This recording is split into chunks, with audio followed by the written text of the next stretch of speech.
ಇನ್ನೊಂದು ಹೇಳ್ತೀನೋ, ನಿಮ್ಗೆ ಯಾವ ಗೊತ್ತಿರಲ್ಲ ಹಾಕಕ್ಕೆ ಹೋಗ್ಬೇಡ್ರಿ. ಇವೆಲ್ಲ ನಾವು ಓದಿದ ಕ್ವಶನ್ಸ್ ಎಷ್ಟು ತಪ್ಪಾಗಿ ನೋಡು. ಇದನ್ನು ನನಗೆ ಗೊತ್ತಿದ್ದಿಲ್ಲ ಇದನ್ನು ಹಾಕಿದೆ, ಇದು ನನಗೆ ಗೊತ್ತಿದ್ದಿಲ್ಲ ಇದನ್ನು ಹಾಕಿದೆ, ಇದು ನನಗೆ ಗೊತ್ತಿದ್ದಿಲ್ಲ ಆದರೂ ಹಾಕ್ತಿದ್ದೀನಿ. ಹೌದಾ? ಇವೆಲ್ಲ ಗೊತ್ತಿದ್ವು ಹಾಕಿದ್ದೀವಿ, ಇವೆಲ್ಲ ಬಿಟ್ಟಿದ್ವಿ ಅಂತಂದ್ರೆ ಏನಾಗ್ತದೆ ಹೇಳು, ಮತ್ತೊಂದಿಷ್ಟು ಮಾರ್ಕ್ಸ್ ಬರೋವು. ಅದಕ್ಕೆ ನೆಗೆಟಿವ್ ಮಾರ್ಕಿಂಗ್ ಇದ್ದಲ್ಲಿ ಭಾಳ ಹಾಕಕ್ಕೆ ಹೋಗ್ಬೇಡ್ರಿ. ಓಕೆ, ಒಂದು ರೂಲ್ ನೆನ್ಪಿಟ್ಕೊಡ್ರಿ. ನಿಮಗೊಂದು ಹಿಂಟ್ ಹೇಳ್ಕೊಡ್ತೀನಿ ಎಕ್ಸಾಮ್ ಒಳಗಡೆ ಹೆಂಗೆ ಗೆಸ್ ಮಾಡ್ಬೇಕಂತೇಳಿ.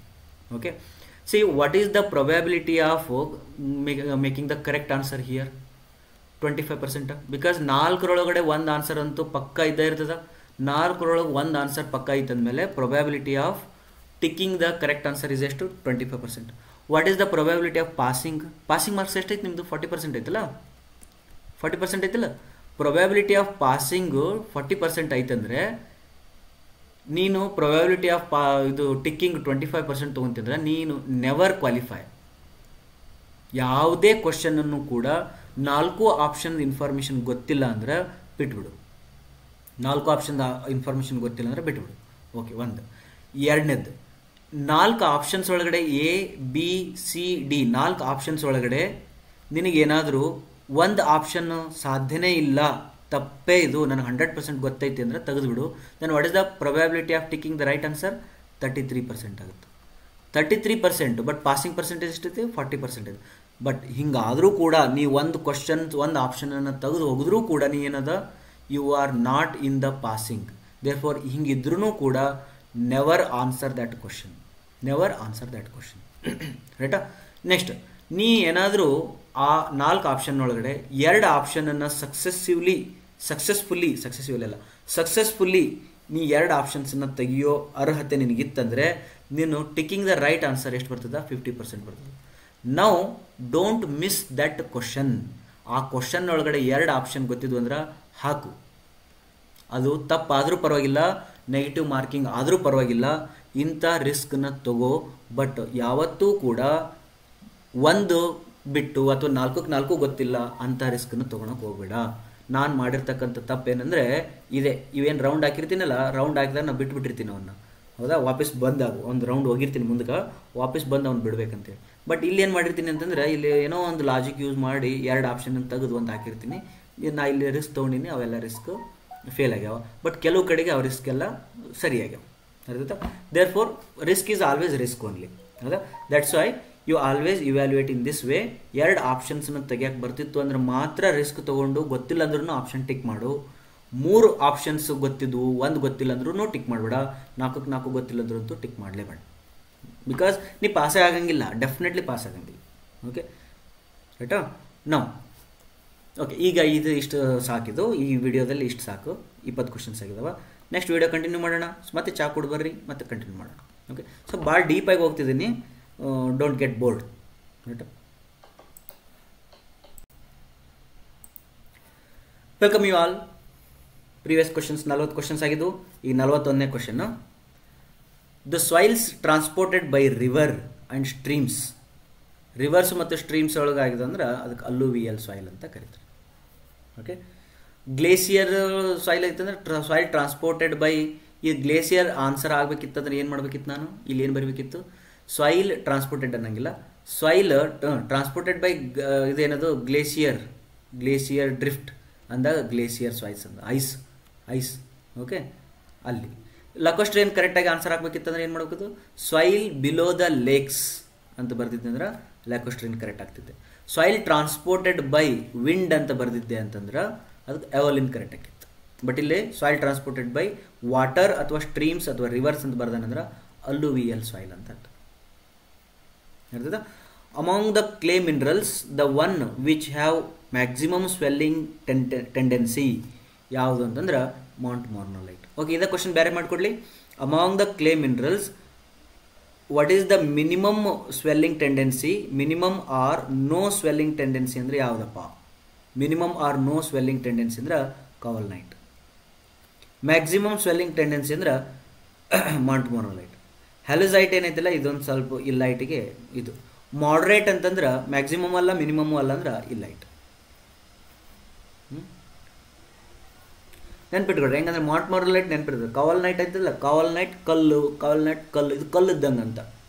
ಕಾವಲ್ನೈಟ್ ಅಂದ್ರೆ ಕನ್ನಡದಾಗ ನೆನಪು ಹಿಂಟ್ ಕೊಡ್ತೀನಿ. ಕಲ್ಲು ಅಂದರೆ ಕಾಲ್ ನೈಟ್ ಅಂತ. ಕಲ್ಲು ಎಕ್ಸ್ಪ್ಯಾಂಡ್ ಆಗ್ತದನ? ಆಗಲ್ಲ. The soil sample has a liquid limit, plastic limit, shrinkage limit. For a natural water content of 30%, the consistency index.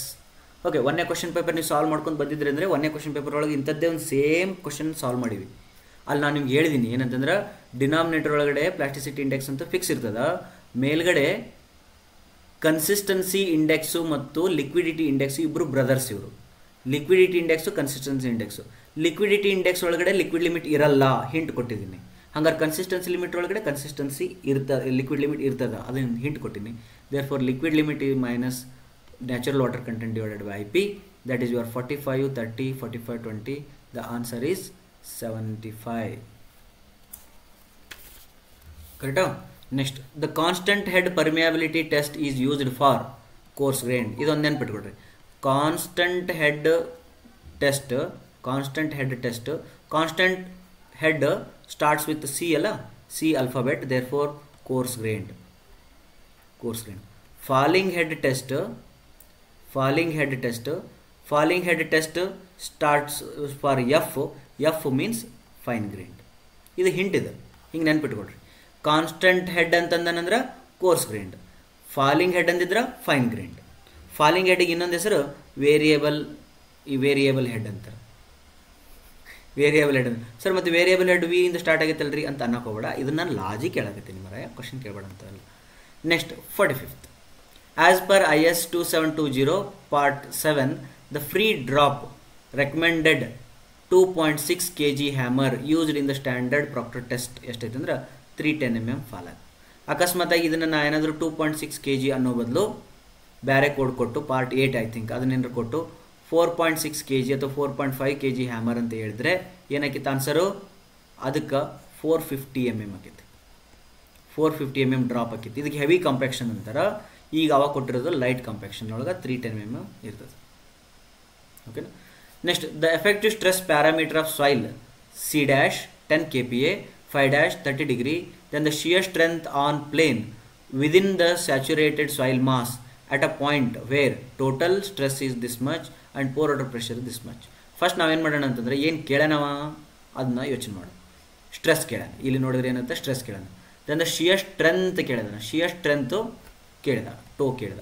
ಏನೇನು ಕೊಟ್ಟು ಕೇಳೋಣ ಅಂತಂದ್ರೆ C ಕೊಟ್ಟನ್ನ 5 ಕೊಟ್ಟನ್ನ ಪ್ಲಸ್ ಒಂದಿಷ್ಟು ಯಾವ್ಯಾವ ಸ್ಟ್ರೆಸ್ ಕೊಟ್ಟನ. C5 ಕೊಟ್ಟು ಸ್ಟ್ರೆಂತ್ ಕೇಳಕತ್ತೇನಂದ್ರೆ ಇಕ್ವೇಷನ್ ಇದೆ, ಯಾವುದದು? Tau equal to C plus sigma tan 5. But C ಅಂದ್ರೇನು 10 ಅಂತ ಬರಿತೀನಿ. ಸಿಗ್ಮಾ ಅಂತಂದ್ರೆ ಏನು?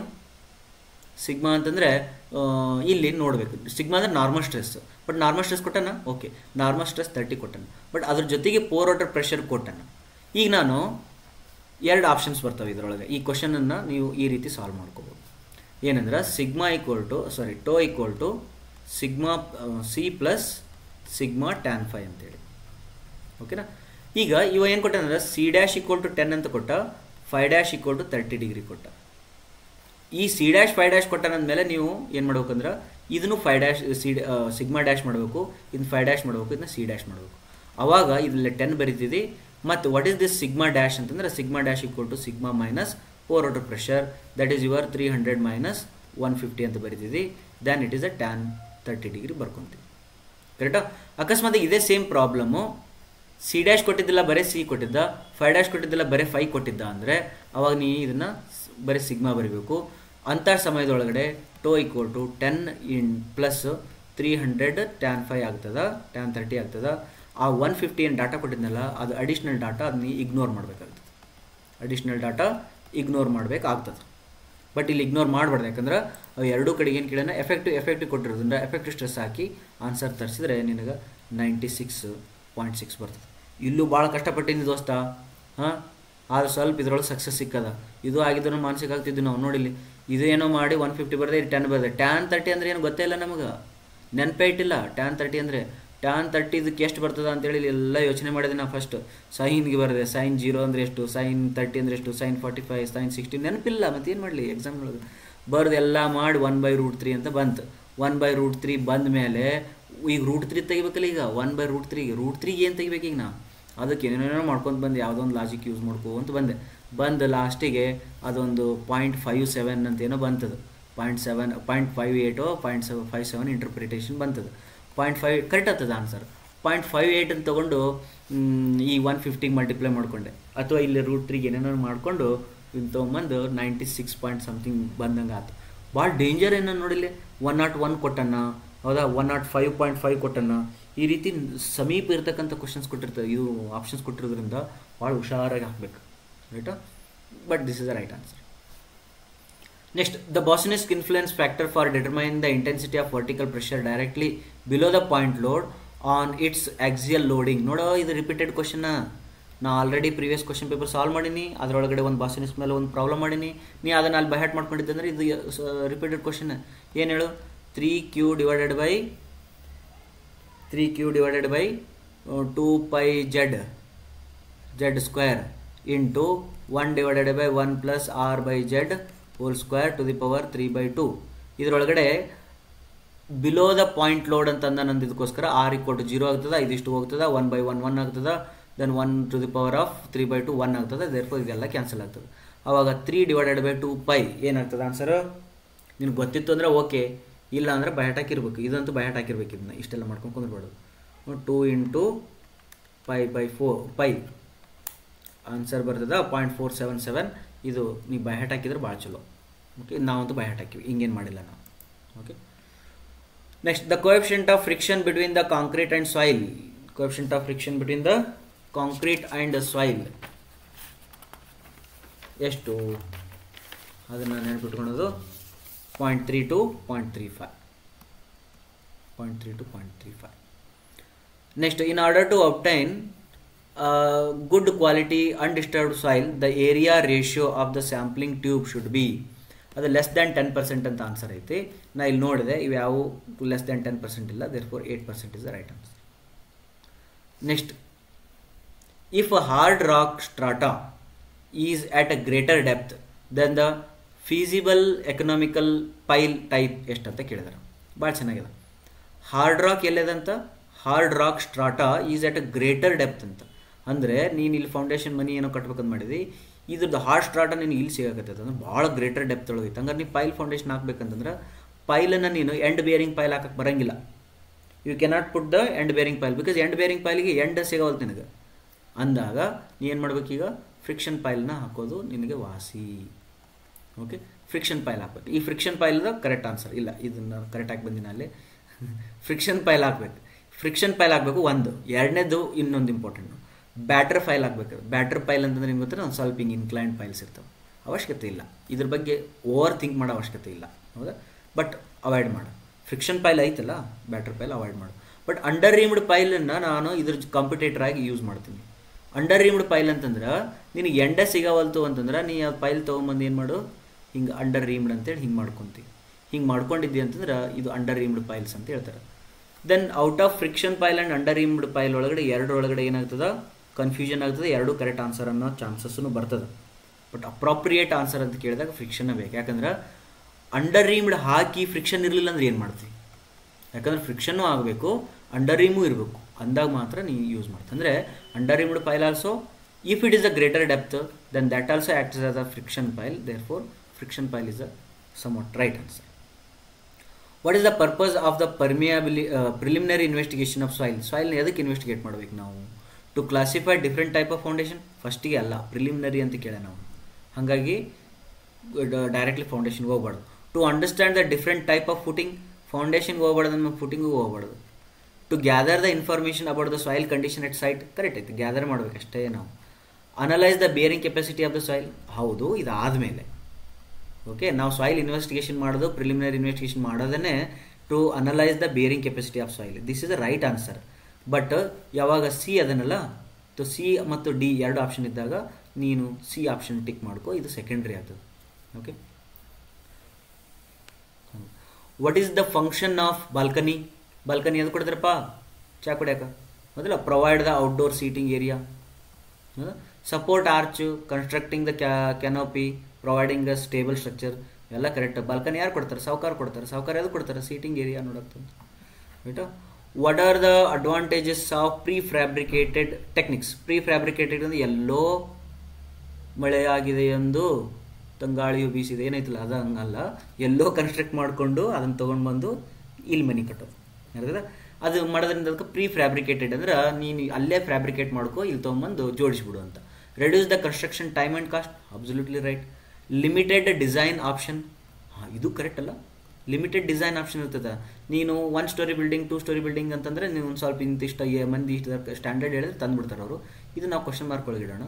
ಇಂಪ್ರೂವ್ಡ್ ಕ್ವಾಲಿಟಿ ಆಫ್ ಕನ್ಸ್ಟ್ರಕ್ಷನ್, ತಪ್ಪು. ಇಂಪ್ರೂವ್ಡ್ ಕ್ವಾಲಿಟಿ ಆಫ್ ಕನ್ಸ್ಟ್ರಕ್ಷನ್ ಆಗಲ್ಲ, ಅದಕ್ಕೆ ಭಾಳ ಜನ ಪ್ರೀ ಫ್ಯಾಬ್ರಿಕೇಟೆಡ್ ಹೋಗಲ್ಲ, ಯಾಕಂದ್ರೆ ಅವ್ರು ತೊಗೊಂಬಂದು ಜೋಡಿಸ್ತಾರೆ ಅವರು.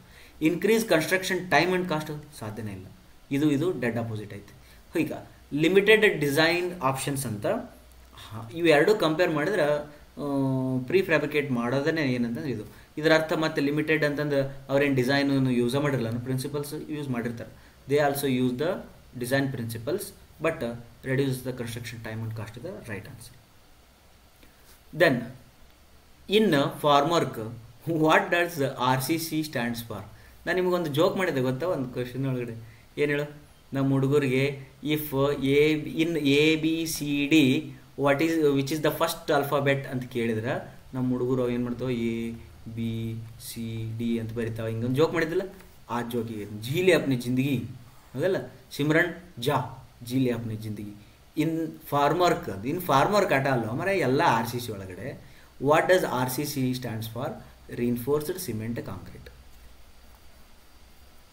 ರೈಟಾ?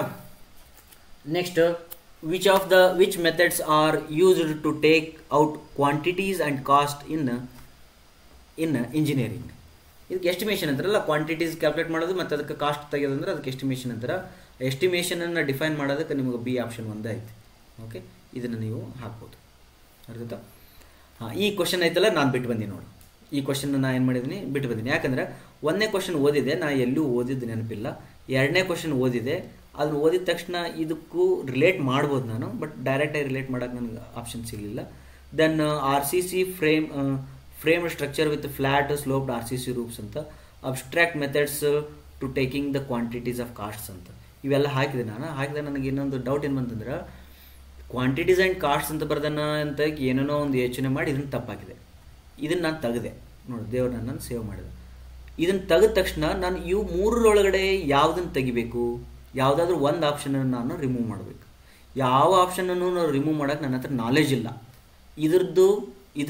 ಇದ್ರದ್ದು ಈ ಮೂರು ಆಪ್ಷನ್ನದ್ದು ಮತ್ತು ಈ ಕ್ವಶನದ ಮೇಲೆ ನಾಲೆಜ್ ಇರಲಾರ್ದಕ್ಕೋಸ್ಕರ ನಾನು 3 ಆಪ್ಷನ್ 33% ಆಯ್ತಾಗಿ ನಂದು probability of ticking the right answer. ಹಾಗಾಗಿ ನಾನು ರಿಸ್ಕ್ ತೊಗೊಳ್ಳಿಲ್ಲ, ಇದನ್ನು ಬಿಟ್ಟು ಬಂದೆ. Okay, next coming to this one. ಇಲ್ಲಿ what is estimated in estimation of wooden joineries? ಇದು ಹಾಕಿನಿ, ಇದನ್ನು ಇಲ್ಲಿ ಟಿಕ್ ಮಾಡಿದಿಲ್ಲ, ಬರಬೇಕಾದಾಗ ಹಾಕಿ ಬಂದೀನಿ. ಇದನ್ನು ಕರೆಕ್ಟ್ ಆಗೈತಿ. ಇವೇನು ಮಾರ್ಕ್ಸ್ ಹಾಕಿನಲ್ಲ, ಫಸ್ಟ್ ರೌಂಡ್ ಒಳಗೆ ಹೋಗ್ತಿರ್ತೀನಿ. ನಾನು ಯಾವಾಗಲೂ ಒಂದು ರೌಂಡ್ ಫುಲ್ ಹೋಗ್ತೀನಿ, ಆಮೇಲೆ ಇನ್ನೊಂದು ರೌಂಡಿಗೆ ವಾಪಸ್ ಬರ್ತೀನಿ. ಫಸ್ಟ್ ರೌಂಡ್ ಒಳಗಡೆ ಇದನ್ನು ರೌಂಡ್ ಹಾಕಿ ಹೋದೆ, ಇದನ್ನು ಆನ್ಸರ್ ಮಾಡೋದು ಬೇಡ ಅಂತೇಳಿ. ಸೆಕೆಂಡ್ ರೌಂಡ್ ಒಳಗೆ ಬಂದಾಗ ನಾನು ಏನು ಮಾಡಿದೆ ಅಂದರೆ ಇದನ್ನು ಮತ್ತು ಇದನ್ನು ರಾಂಗ್ ಮಾಡಿಕೊಂಡೆ. ನನಗೆ 2 ಬಂತು. ಅಂದರೆ probability of marking the correct answer is 50% ಅಂತ ಬಂದಾಗ ಒಂದು ರೈಟ್ ಆನ್ಸರ್ ಹಾಕಿದ್ರೆ ಅದು ಕರೆಕ್ಟ್ ಆಗೈತೆ. ನನ್ನ ಹತ್ರ key answer. What is estimated in the estimation of wooden joineries ಅಂತ ಕೇಳಿದಾಗ ಕನ್ಸ್ಟ್ರಕ್ಷನ್ ಎಕ್ವಿಪ್ಮೆಂಟ್ ಅಂತ, ಕಳ್ಳ, ತಪ್ಪಲ್ಲ. ವುಡನ್ ಜಾಯ್ನರೀಸ್ ಒಳಗಡೆ ಏನು ಎಸ್ಟಿಮೇಟ್ ಮಾಡ್ತೀವಿ ಅಂತಂದ್ರೆ ಕನ್ಸ್ಟ್ರಕ್ಷನ್ ಎಕ್ವಿಪ್ಮೆಂಟ್ಸ್ ಅಂದ್ರೆ ಏನು, ಬುಲ್ಡೋಸರ್ಸ್ ಬರ್ತಾವ, ಟ್ರಕ್ಸ್ ಬರ್ತಾವ, ಹೌದಾ, ಅವೆಲ್ಲ ಬರ್ತಾವ, ಎಕ್ಸ್ಕವೇಟರ್ಸ್ ಬರ್ತಾವ. ಅಲ್ಲೇನು ಇದು ವುಡನ್ ಜಾಯ್ನರಿಗೆ ಅದಕ್ಕಿಂತ ಸಂಬಂಧ ಇದೆ, ತಪ್ಪಾಗ್ಬಿಟ್ಟೆ. ನೆಕ್ಸ್ಟ್ ಫ್ಲೋರಿಂಗ್ ಮೆಟೀರಿಯಲ್ಸ್ ಅಂತ, ವುಡನ್ ಜಾಯ್ನರೀಸ್ ಅಂತ ಹೇಳಕತ್ತೆ ನಾವು, ಫ್ಲೋರಿಂಗ್ ಮೆಟೀರಿಯಲ್ಸ್ ಇಲ್ಲಿ ಮಾತಾಡಕತ್ತಾನ, ಇದಕ್ಕೆ ಏನು ಸಂಬಂಧ ಐತಿ, ಅದಕ್ಕೆ ಇದನ್ನು ತಪ್ಪಾಗಿದೆ. ನೆಕ್ಸ್ಟ್ ಬಂತು steel trusses, doors, windows and ventilators. ಈಗ ಸ್ಟೀಲ್ ಟ್ರಸ್ಸನ್ನು ನೀವು ವುಡನ್ ಜಾಯ್ನರೀಸ್ ಒಳಗೆ ಯೂಸ್ ಮಾಡ್ತೀರಿ, ಎಸ್ಟಿಮೇಟ್ ಮಾಡೋದನ್ನ ಯೂಸ್ ಮಾಡ್ತೀನಿ. ಇಲ್ಲಿನೂ ನಾನು ರಾಂಗ್ ಹಾಕ್ಬೋದಿತ್ತು, ಬಟ್ ನನಗೆ 2 ರೈಟ್ ಆಯಿತು. ನಾನು ಆನ್ಸರ್ ಇಲ್ಲಿ ಡೋರ್ಸು, ವಿಂಡೋಸ್ ಮತ್ತು ventilators, they are always wooden materials, therefore I can tick this answer. ನಾವು 1ನೇ ರೌಂಡ್ ಒಳಗಡೆ ಯಾಕೆ ಬಿಟ್ಟು ಹೋದೆ ಅಂತಂದರೆ, ವುಡನ್ ಜಾಯ್ನರೀಸ್ ಅಂತ ಬರ್ದನ, ಇಲ್ಲಿ ಡೋರ್ಸ್, ವಿಂಡೋಸ್, ವೆಂಟಿಲೇಟರ್ಸ್ ಬರ್ದನಲ್ಲ. ಈ ಡೋರ್ಸ್, ವಿಂಡೋಸ್, ವೆಂಟಿಲೇಟರ್ಸ್ ವುಡನ್ ಇರ್ಬೇಕಂತ ಏನು ರೂಲ್ ಐತಿ? ಹಿಂಗೆ ಓವರ್ ಥಿಂಕ್ ಮಾಡಿ ನಾನು ಮುಂದಕ್ಕೆ ಹೋಗಿದ್ದೆ. ಈಗ ಡೋರ್ಸು ಸ್ಟೀಲಿನೂ ಇರ್ಬೋದು, ವಿಂಡೋಸು ಸ್ಟೀಲಿನೂ ಇರ್ಬೋದು, ವೆಂಟಿಲೇಟರ್ಸು ಸ್ಟೀಲಿನೂ ಇರ್ಬೋದು. ಅಲ್ಲಿ ವುಡನ್ ಜಾಯ್ನರೀಸ್ ಒಳಗಡೆ ಇದನ್ನೇನು ಬರ್ತದ ಅಂತ ಥಿಂಕ್ ಮಾಡಿ ಬಿಟ್ಟಿದ್ದೆ. ಬಟ್ ಆಮೇಲೆ ರಿಸ್ಕ್ ತೊಗೋಬೇಕಲ್ಲ. ಈಗ ನಾವು 2 ಅದಾವ, 2 ಕಾಟ್ ಹಾಕಿದಾಗ ಇವು 2 ರಿಸ್ಕ್ ತೊಗೋಬೇಕು. ರಿಸ್ಕ್ ಒಳಗಡೆ ಸ್ಟೀಲ್ ಟ್ರಸ್ ಬಿಟ್ಟೆ ಡೋರ್, ವಿಂಡೋಸನ್ನು ಟಿಕ್ ಮಾಡಿದೆ, ಅದು ಕರೆಕ್ಟ್ ಆನ್ಸರ್ ಆಗೈತೆ. objective of writing specification is to evaluate the quality of construction work. Quality ಇಲ್ಲ, quality design ಒಳಗೆ ಬರ್ತದೆ. To establish the project timeline, ಅದು CPM part ಒಳಗೆ ಬರ್ತದೆ, writing specification ಒಳಗೆ ಬರಂಗಿಲ್ಲ. To determine the cost of the building project, entire building project ಹೆಂಗೆ ಬರ್ತದೆ, just you are writing the specification of a particular item. To provide the detailed information about the material, yes. Workmanship, yes. Procedure required for the construction project, this is also right. ನಿಮಗೆ ಇನ್ನೊಂದು ಹೇಳ್ತೀನಿ, CET ನಾನು 2005-06 ಒಳಗಡೆ CET ಬರೆದಿದ್ದೆ. CET ಬರೆದಾಗ ಒಂದು logic ಇಟ್ಕೊಂಡಿದ್ದೆ ನಾನು, ಅದನ್ನು ನಿಮ್ಗೆ ಹೇಳ್ತೀನಿ, ಬಟ್ ಅದು ರಿಸ್ಕ್ ಈಸ್ ಯುವರ್ಸ್. ಹೌದಾ? ಏನಂದರೆ 4 ಆಪ್ಷನ್ ಒಳಗಡೆ ದೊಡ್ಡ ಆಪ್ಷನ್ನು ರೈಟ್ ಆಗಿರ್ತದ ಅಂತ. 4 ಆಪ್ಷನ್ಸ್ ಒಳಗೆ ದೊಡ್ಡ ಆಪ್ಷನ್ ರೈಟ್ ಆಗಿರ್ತದ ಅಂತ.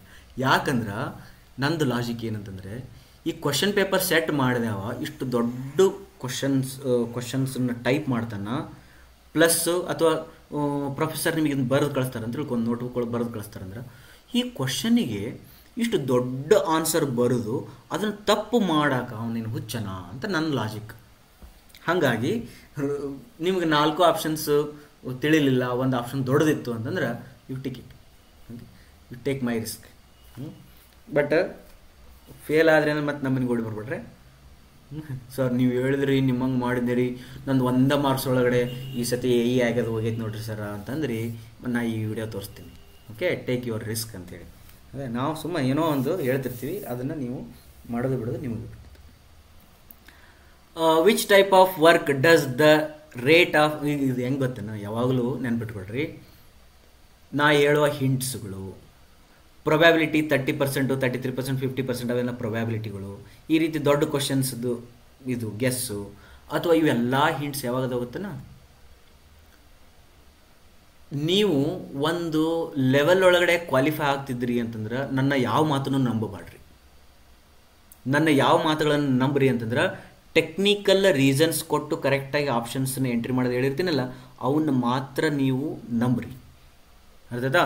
ನಾನು ಒಂದು ಸ್ವಲ್ಪ ಹಿಂಟ್ಸ್ ಹೇಳಿದ್ರು, ಹಿಂಗೆ ಮಾಡ್ಬೋದು ಹಂಗೆ ಮಾಡ್ಬೋದು ಅಂದಿರ್ತಲ್ಲ, ಅವು ಮಾಡಬೇಡ್ರಿ. ನೀವು ಸ್ವಲ್ಪ ಶಾಣ್ಯರಿದ್ರೆ, ಸ್ವಲ್ಪ ಜಾಸ್ತಿ ಅಂತ ಬೇಡ, ನಿಮ್ಮಲ್ಲಿ ಆ ಟ್ಯಾಲೆಂಟ್ ಇತ್ತಂದ್ರೆ ಯಾವ ಹಿಂಟ್ಗಳಿಗೂ ಕೂಡ ಹೋಗಬೇಡ್ರಿ.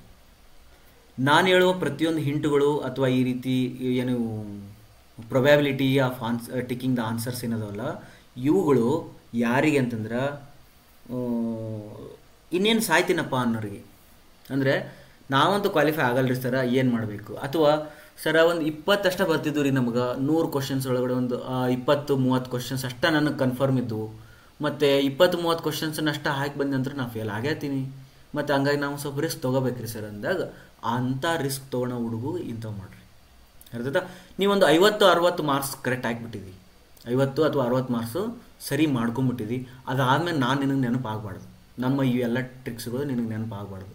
ನೀ ಚಲೋದಿ 50 ಮಾರ್ಕ್ಸ್ 100ಕ್ಕೆ ಅಂತಂದ್ರೆ you are very good student, therefore don't take any risks of these. ಗೊತ್ತಿದ್ರೆ ಹಾಕು, ಇಲ್ಲಾಂದ್ರೆ ಬಿಟ್ಬಿಡು. ಹೌದಾ? ನೀ 50 ಒಳಗಡೆ ಇದ್ದಿ ಅಂದ್ರೆ ನಾನು ಟ್ರಿಕ್ಸ್ ಯೂಸ್ ಮಾಡು. ಅರ್ಥದ ಹೆಂಗಿದ್ರೆ ನೀ 30-40 ಹಾಕಿ ಹೊರಗೆ ಬರವ, ಇವೆಲ್ಲ ಟ್ರಿಕ್ಸ್ ಯೂಸ್ ಮಾಡ್ಕೊಂಡು ಬಂದುಬಿಡು, ಕರೆಕ್ಟ್ ಆದರೆ ಆಗ್ತಾವೆ. ರೈಟಾ? ಇಬ್ರಿಗೆ ಹೇಳಿ ನೋಡ್ರಿ, ಇಬ್ಬರು ಮನೆಗೆ ಬರ್ಬೇಡ್ರಿ.